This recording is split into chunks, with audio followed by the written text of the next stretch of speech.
你知唔知珠海最文藝嘅百年老街喺邊？今日帶你一齊 City Walk 打卡最佳拍攝點。佢係清宣統香洲埠開埠時老城區之一，見證咗珠海嘅百年變遷，依然散發住老城區嘅獨特韻味。最早嘅情報中心榕樹頭，清代遺留嘅陳如記蘇杭鋪，養育3代人嘅紅旗古井，都係老珠海人嘅記憶，城市嘅鄉愁。呢度交織住4小、桃園、二中嘅讀書聲，收藏咗唔少珠海人嘅童年。呢度以前叫機關二幼，我細個就喺度返學㗎。呢條路陪咗我成個童年，而且呢條街超適合打卡，隨手一影都係大片。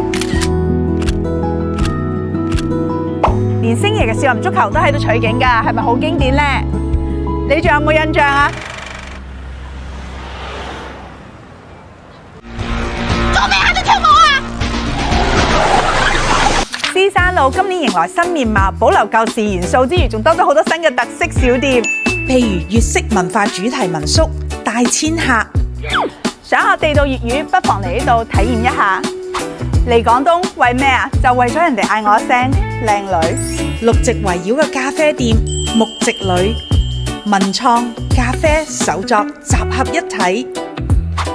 喺呢度唔單止可以飲咖啡、食蛋糕，仲可以帶小朋友嚟 DIY 綠植。呢度就係 DIY 區啦。同熱鬧嘅北山唔同，獅山多咗份悠閒，你可以感受鬧市中嘅寧靜。而家嘅獅山變咗又好似冇變，濃濃嘅煙火氣息，仲多咗幾分文藝。最真實嘅人間煙火，只有喺老街先揾到。仲有咩想睇？評論區話我知啊！